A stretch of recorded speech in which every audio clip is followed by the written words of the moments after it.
اللهم صل على سيدنا ومولانا محمد وعلى آل سيدنا ومولانا محمد وبارك وسلم.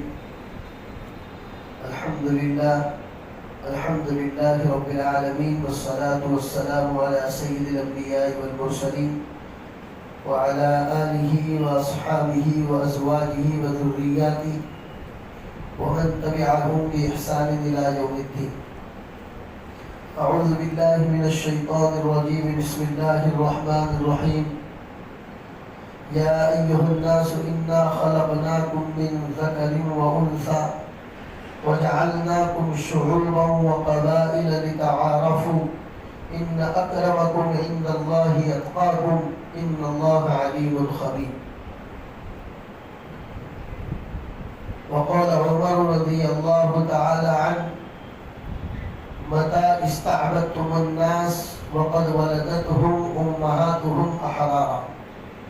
صدق الله العظيم وصدق رسوله النبي الكريم، ونحن على ذلك لمن الشاهدين والشاكرين والحمد لله رب العالمين.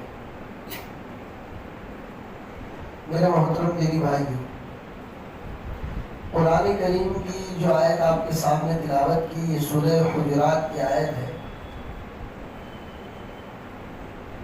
جس میں اللہ ارشاد فرماتے ہیں: یا ایھا الناس انا خلقناکم من ذکر وانثی وجعلناکم شعوبا وقبائل.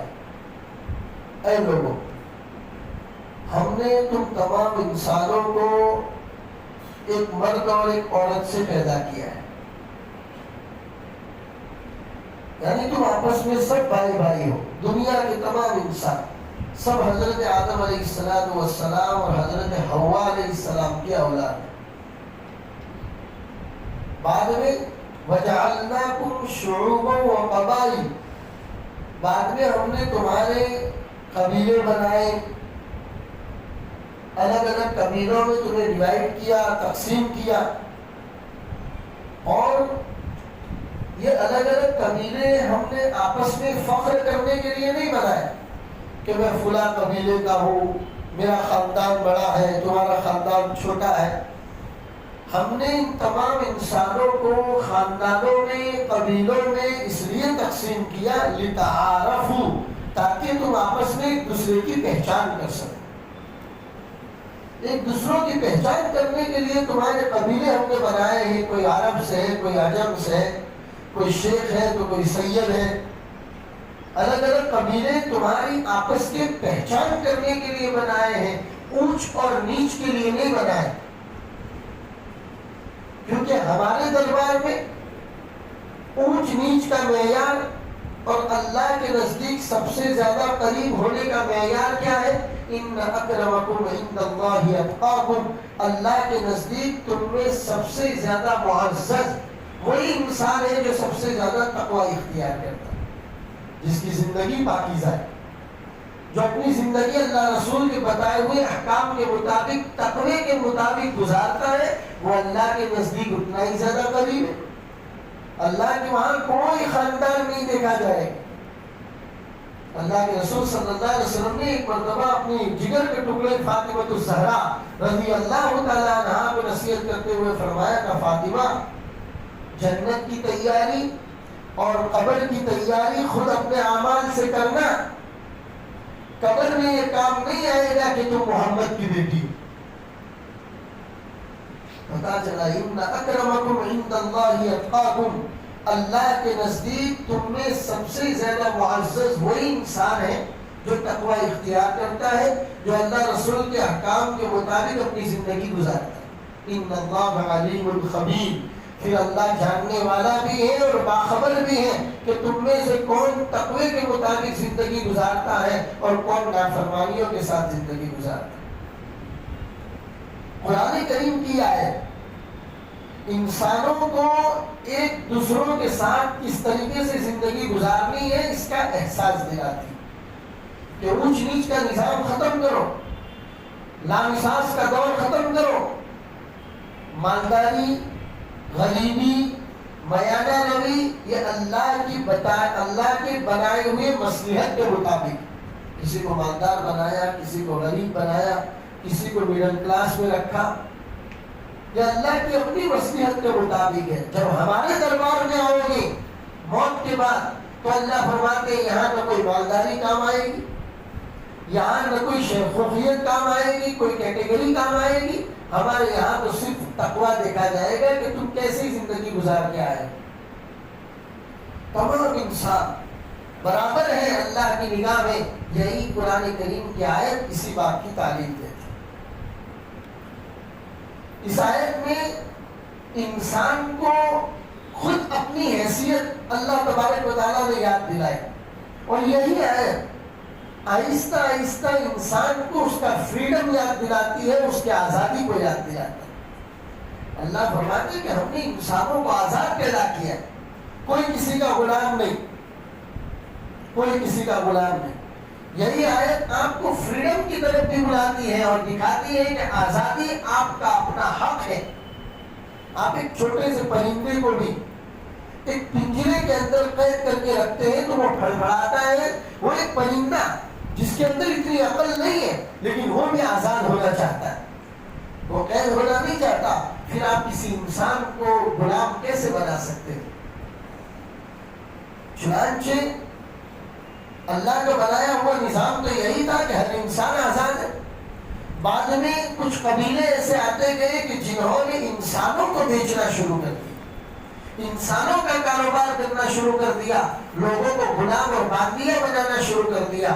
زمانے جاہلیت میں نبی پاک صلی اللہ علیہ وسلم کی دنیا میں مبعوث ہونے سے پہلے جو آپس کے راجاؤں بادشاہوں کی جنگیں ہوا کرتی تھی، اس میں یہ نظام چل پڑا، جو بھی قیدی بنا کر لایا جائے، چاہے وہ اپنے گھر کا کتنا ہی بڑا مالدار ہو، قیدی بن کے آیا تو وہ ہمارا غلام بن گیا۔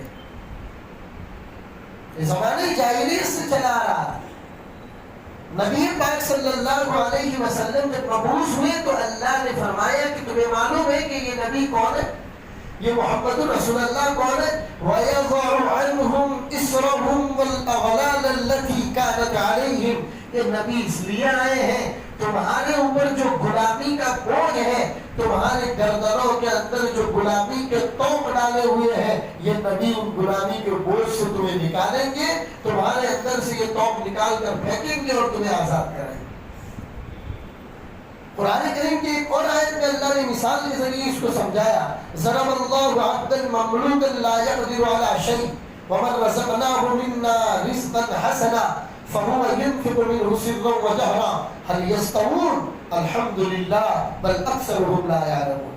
قرآن کریم کی آیت، اس آیت کا ترجمہ میں آپ کو بتاؤں، اللہ مثال دیتے ہیں ایک ایسے بندے کی کہ جو غلام ہے، کسی کے پاس وہ غلام ہے، اور ایک دوسرا بندہ ہے جو آزاد ہے، وہ جب چاہتا ہے اپنے مال میں سے پوشیدہ الگ الگ لوگوں کے سامنے خرچ بھی کرتا ہے، اور ایک غلام ہے جس کی پوری زندگی اپنے آقا کے پاس بندھی ہوئی ہے، وہ ایک روپیہ بھی خرچ کرنے کا مالک نہیں۔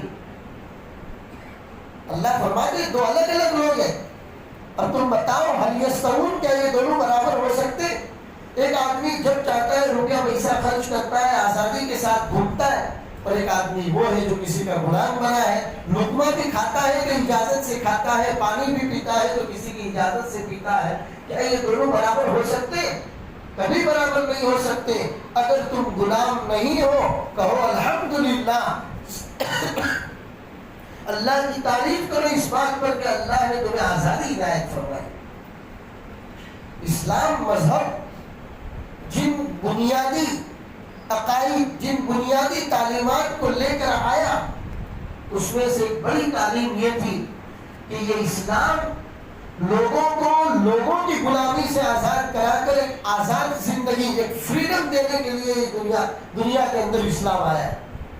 آج کل دنیا فریڈم کی بات کرتی ہے اور آزادی کی بات کرتی ہے، انہیں بتائیے آزادی کا تصور، آزادی کا کانسیپٹ سب سے پہلے اس کائنات کے اندر کسی نے دیا ہے تو میرے اور آپ کے آقا محمد رسول اللہ صلی اللہ علیہ وسلم کی تعلیمات سے ملا۔ پھر میں آپ کو بتاؤں، اسلام میں اگر کسی سے کوئی گناہ ہو جاتا ہے اور اس گناہ کے جو کفارے ہیں، مثلا آپ نے چوری کر دی، چوری کا کفارہ، آپ نے جھوٹی قسم کھا لی، آپ کو احساس ہوا آپ کو قسم کا کفارہ ادا کرنا ہے، آپ نے اپنی بیوی کے ساتھ زہار کر دیا، یہ ایک الگ مسئلہ ہے، اور اگر آپ کو افسوس ہوا اور اس زہار سے آپ کو نکلنا ہے، جتنے بھی چھوٹے موٹے گناہ ہیں اور اس گناہ کا کفارہ اگر آپ ادا کرنا چاہتے ہیں تو ان کفاروں میں اسلام نے آپشن دیے۔ مثلاً ایک چھوٹی سی بات لے لو، آپ نے قسم کھا لی، جھوٹی قسم کھا لی، اور اب آپ کو اس قسم کا کفارہ ادا کرنا ہے تو اسلام میں آپشن ہے، آپ 10 مسکینوں کو کھانا کھلاؤ، 10 مسکینوں کو پیٹ بھر کے کھانا کھلاؤ آپ 2 وقت میں، یا پھر آپ 10 مسکینوں کو کپڑا پہنا دو۔ اگر یہ سب چیزیں آپ کے پاس نہیں ہے، اتنا پیسہ نہیں ہے کہ آپ 10 مسکین کو کھانا کھلا سکو یا کپڑا پہنا سکو، تو کوئی بات نہیں، 10 دن کے روزے رکھ لو۔ ایک آپشن یہ بھی ہے کہ اگر آپ کے پاس غلام ہے تو غلام کو آزاد کرو۔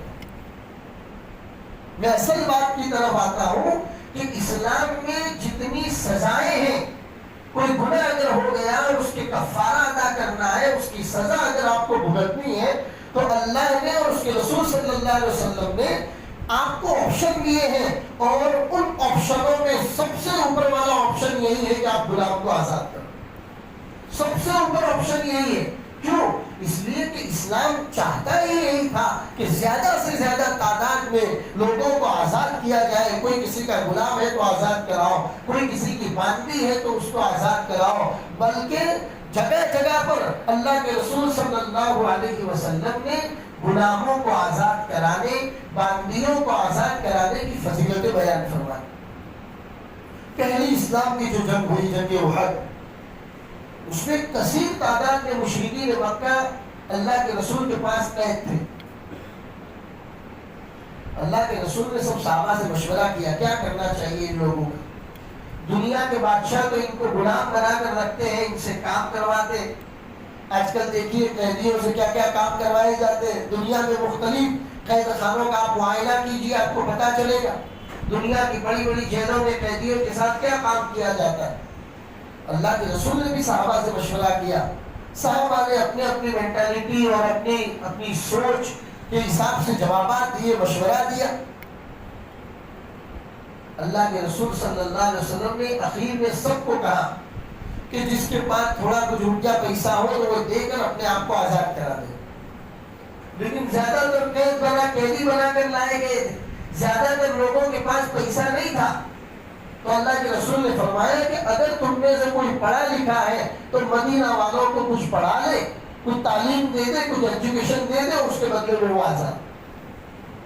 جگہ جگہ پر آپ اسلام کی سزاؤں کا یا اسلامی شریعت کا مطالعہ کریں گے تو آپ کو پتہ چلے گا ہر جگہ پر اللہ کے رسول نے غلاموں کو آزاد کرانا، باندیوں کو آزاد کرانے کی فضیلتیں بیان فرمائی۔ پتا چلا اسلام ہی کا یہ کانسیپٹ ہے، اسلام ہی اسی بات کی تعلیم دینا چاہتا ہے کہ فریڈم، آزادی ایک انسان کا اپنا ذاتی حق ہے۔ کوئی دنیا اس کو غلام نہیں بنا سکتی، یا کسی کی سوچ کو آپ غلام نہیں بنا سکتے۔ اگر آپ ایسا کرتے ہیں تو آپ انسانیت کے گنہگار ہیں، آپ انسانیت کے گنہگار سمجھے جائیں گے۔ اسلام نے آزادی کا حق دیا ہے اس کو۔ چنانچہ میں یہ بات اسی لیے کر رہا ہوں کہ ہم لوگ 15 اگست کو یوم آزادی کے طور پر مناتے ہیں۔ ہمارا ملک 1947 میں 15 اگست کو آزاد ہوا تھا، اسی دن کو ہم یوم آزادی کے طور پر مناتے ہیں۔ لیکن اس کی تاریخ اور مسلمانوں کو معلوم ہونا چاہیے میرے بھائیوں، اس ملک کی سرزمین پر آزادی کا کانسیپٹ بھی انگریزوں کے خلاف اگر کسی نے دیا ہے تو مسلمانوں نے دیا ہے۔ ان دھوتی لالوں کو تو اس کا اندازہ بھی نہیں تھا کہ آزادی ہوا کیا چیز ہوتی ہے، وہ چیز کا بھی ان کو اندازہ نہیں تھا۔ مسلمان سب سے پہلی قوم تھی، ملک آزاد ہوا 1947 میں، اور آپ بکس اٹھا کر پڑھیں گے، ہسٹری اور جغرافیہ کی جتنی بھی کتابیں آپ پڑھیں گے تو آزادی چڑوڑ کے نام سے آزادی کی جو پیشکش ہوئی، زیادہ تر کتابوں میں آپ کو 1857 سے بتایا جائے گا، 1857 سے۔ لیکن یہ جھوٹ ہے۔ تاریخ کو ایک طرح کی مسلمانوں کی تاریخ کو دبانے کی کوشش کی جا رہی ہے میرے بھائی۔ سب سے پہلے میں آپ کو تھوڑا سا مختصر وقت کے اندر اس کو بتانا چاہوں. اس ملک میں مغلیہ سلطنت، گوری سلطنت اور بہت ساری سلطنتیں اس ملک کے اندر آئی. محمود غزنوی بھی آئے. بہت ساری سلطنتیں اس ملک کے اندر تقریباً 1150 سال مسلمانوں نے بڑی آن بان اور شان کے ساتھ اس ملک کے اندر حکومت کی. چھوٹی موٹی حکومتیں نہیں تھی. گجرات میں سلطان محمود بیگڑا کی جو حکومت رہی ہے 52 سال تک حکومت رہی ہے، اور 52 سال کی حکومت میں صرف 2 قتل ہوئے. 52 سال کی حکومت پورے گجرات کی سلطان محمود بیگڑا کی حکومت 2 قتل ہوئے ہیں. وہ بھی ایک مرتبہ شام کو وہ ندی کے کنارے، سابرمتی ندی کے کنارے پر بیٹھ کر وضو کر رہے تھے. انہوں نے ایک لکڑی کا باکس جاتا ہوا دیکھا. کچھ لوگوں کو کہا کہ وہ باکس نکال کر لاؤ. پتہ چلا اس میں کسی کی لاش ہے. آپ کو چین نہیں آیا؟ میری سلطنت کے اندر کوئی کسی کو اس طریقے سے مار کر کیسے پھینک سکتا ہے؟ کیا لوگوں کو انسانی جان کی کوئی قدر قیمت معلوم نہیں؟ چنانچہ لوگوں کو کہا کہ معلوم کرو اس طرح کے باکس کہاں بنائے جاتے ہیں. پتا لگایا کہ فلاں جگہ پر باکس بناتے ہیں. باکس بنانے والے بڑے کارپینٹر کو پکڑ کے لایا گیا. اس سے پوچھا گیا کہ یہ باکس تجھ سے کس نے خریدا تھا؟ اس آدمی کو پکڑا گیا. اس آدمی نے اقرار کیا کہ میں نے اس کو مارا تھا. بدلے میں سلطان نے اس کو قتل کروایا. پوری 52 سال کی حکومت میں صرف 2 قتل ہوئے میرے بھائی. ایسی زبردست حکومت سلطان محمود بیگڑا نے گجرات کے اندر کی. 1150 سال تک مسلمانوں کی حکومت اس ملک کے اندر رہی تھی. کچھ بادشاہ کے ظلم کو اگر نکال دیا جائے تو 1150 سال کی حکومت عدل اور انصاف کی حکومت رہی.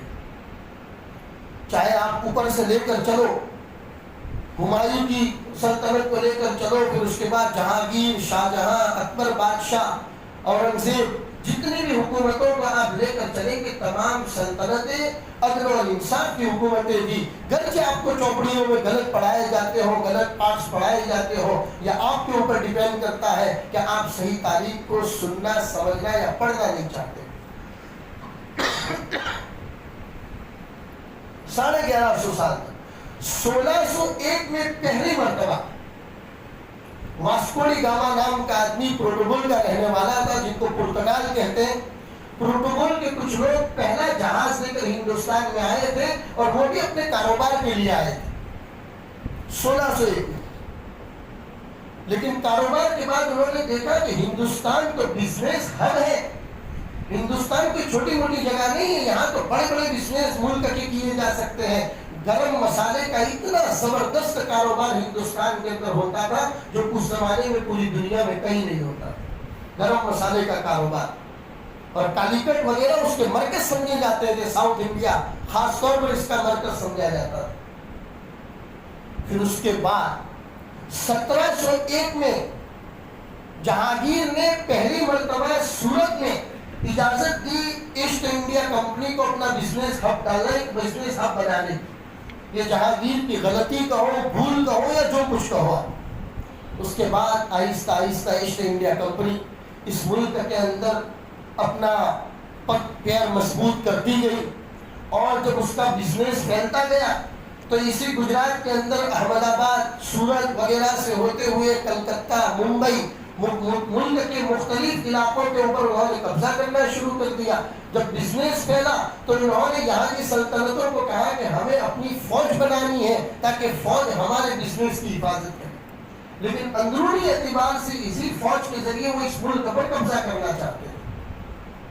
چنانچہ پہلی مرتبہ مسلمان بادشاہوں کو اس کا احساس جو ہوا تھا وہ 1757 میں ہوا تھا، 1857 میں نہیں. تاریخ کی کتابوں میں 1857 بتایا جاتا ہے، حالانکہ اس سے پہلے کے 100 سال کہاں جائیں گے. اس سے پہلے کے 100 سال کی تاریخ اگر میں آپ کو بتاؤں تو پہلی مرتبہ 1757 میں سراج الدولہ کو اس بات کا احساس ہوا تھا، اور انہوں نے اپنے کلکتہ اور اس کے قرب و جوار کے علاقوں سے ایسٹ انڈیا کمپنی کو اکھاڑ کر پھینک دیا تھا کہ نکلو یہاں سے، کیونکہ تم لوگ اندرونی اعتبار سے ہمارے ملک کی فضا کو خراب کر رہے ہیں. سراج الدولہ کی حکومت کہاں جائے گی؟ اس کے بعد 1767 میں مجنون شاہ، 1780 میں حیدر علی، اور 1791 میں ان کے بیٹے ٹیپو سلطان، اور اس کے بعد 1791 میں مولوی شریعت اللہ، اور 1831 کے اندر سید احمد شہید. یہ 100 سال کے اندر یہ ایسی زبردست چڑھوڑیں تھی میرے بھائیوں جو انگریزوں کے خلاف چلائی گئی تھی، ورنہ انگریز چاہتا ہے تو 1757 کے اندر اس ملک پر قبضہ کر چکا ہوتا۔ یہ 100 سال تک اس ملک کو انگریزوں کے چنگل سے بچا کر رکھا تھا، یہ انہی بڑے بڑے ہمارے اکابرین نے بچا کر رکھا۔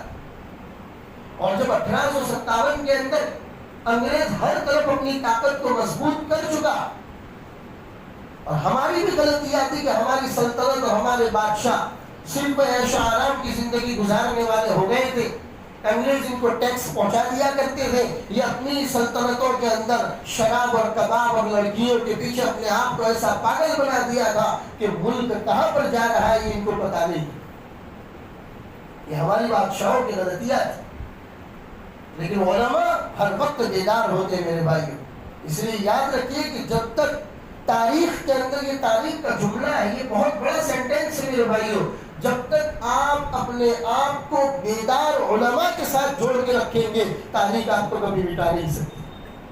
جس دن آپ کا تعلق اس طرح کے بیدار مغز علماء سے جڑا یا ختم ہو گیا یا کاٹ دیا گیا تو آپ کی بھی شبیہ اور آپ کی حالت بھی ایسی ہوگی جو رشیا کے اندر ہوئی ہے، اور پورا کا پورا رشیا کی سلطنت کو توڑ دیا گیا تھا، وہ آپ کے ساتھ بھی ہو سکتا ہے۔ بیدار مغز علماء نے اس وقت بیداری سے کام لیا، کسی میں یہ ہمت نہیں تھی کہ انگریز جیسی مضبوط حکومت کے سامنے جہاد کے فتوے کو دیا جائے۔ جہاد کا فتویٰ کوئی دینے کے لیے تیار نہیں تھا، کیونکہ انگریز اس کو بھی مارتا، پورے خاندان کو ختم کر دیتا اور ان کے پورے کاروبار کو اپنے انڈر کے اندر لے لیتا۔ کوئی ہمت ہی نہیں کرتا تھا۔ سب سے پہلے اس کے اندر اس انگریز کے خلاف جہاد کا فتویٰ دینے کی ہمت اگر کسی نے کی تو شاہ عبدالعزیز ابن ولی اللہ محدث دہلوی رحمۃ اللہ علیہ تھے، جو ایک زمانے میں دہلی کی جامع مسجد کے اندر بیٹھ کر حدیث کا درس دیا کرتے تھے۔ بند کر دی حدیث پڑھانا اور لوگوں کو پڑھانا۔ ضرورت انہوں نے محسوس کی کہ میرے ملک جو سونے کی چڑیا ہے، یہ لوگ اندرونی اعتبار سے اس کو کھوکھلا کرنے کی کوشش کر رہے ہیں۔ بند کر دیا پڑھنا پڑھانا اور آ گئے میدان میں انگریز کے خلاف جہاد کا فتویٰ لے کر۔ یہ پہلا مرد مجاہد تھا جس کا 1857 میں انگریز کے خلاف آزادی جہاد کا فتویٰ دیا، کیونکہ آزادی کی فیلنگ، آزادی کا احساس سب سے زیادہ اس ملک ہندوستان کے اندر مسلمانوں کو تھا۔ کیوں؟ انگریزوں نے سلطنت ہمارے ہاتھ سے چھینی تھی، کسی اور سے نہیں چھینی تھی، اس لیے مسلمانوں کو سب سے زیادہ اس کا احساس تھا، اور مسلمان ہی سب سے زیادہ میدان میں اس سے آگے تھے۔ دوسری قومیں 50-55 سال کے بعد پھر اس میدان کے اندر آئی۔ 1920 میں پہلی مرتبہ، 1920 میں پہلی مرتبہ جب مہاتما گاندھی چھوٹ کر قید سے واپس آئے، اور اس سے پہلے وہ آ گئے تھے، لیکن مولانا شیخ الہند رحمۃ اللہ علیہ مالٹا کی جیل سے چھوٹ کر ممبئی کے دریا پر، گیٹ آف انڈیا پر جب آپ پہنچے تو جو لوگ آپ کا ویلکم کرنے کے لیے ممبئی گئے تھے اس میں سے مہاتما گاندھی بھی تھے۔ آپ نے دیکھا کہ یہ نوجوان لڑکا بڑا قابل بچہ ہے، یہ بیرسٹر ہے اور یہ انگلینڈ اور افریقہ کے اندر پڑھائی کر کے آیا ہے، ہم اس کو استعمال کر سکتے ہیں۔ اور اسی ممبئی کے دریا کے کنارے پر کھڑے ہو کر سب کی موجودگی میں شیخ الہند رحمۃ اللہ علیہ نے آپ کو مہاتما گاندھی کا لقب دیا۔ مہاتما گاندھی کا لقب کسی اور نے نہیں دیا، شیخ الہند رحمۃ اللہ علیہ نے سب سے پہلے ان کو لقب دیا تھا۔ اور حکیم اجمل خان کے گھر پر بیٹھ کر سب سے پہلے میٹنگ ہوئی، فنڈ جمع کیا گیا، اور اسی فنڈ کے ذریعے پورے ہندوستان کا دورہ مہاتما گاندھی کو مسلمانوں کے پیسوں سے کرایا گیا تھا، کسی اور کے پیسوں سے نہیں کرایا گیا، تاکہ آپ بیرسٹر ہو، پڑھے لکھے ہو، آپ پورے ملک کا دورہ کرو، معلوم کرو کہ انگریز کی جڑیں کہاں مضبوط ہو چکی ہے اور کس طریقے سے ہم ان کو دبا سکتے ہیں اور ہم ان کو اس ملک کے اندر سے نکال سکتے ہیں۔ بس یہ 1920 کے بعد یہ دوسری قومیں آزادی کی چڑھوڑ میں شامل ہوئی ہے، جب روٹی پک کر تیار ہوئی ہے تب کھانے کے لیے آئے ہیں۔ اس سے پہلے اس ملک کو آزادی کا نعرہ دینا اور ملک کے ایک ایک نوجوان بچوں اور عورتوں کے اندر آزادی کا خیال پیدا کرنا، یہ مسلمان میرے اور آپ کے باپ داداؤں کی قربانیاں تھیں۔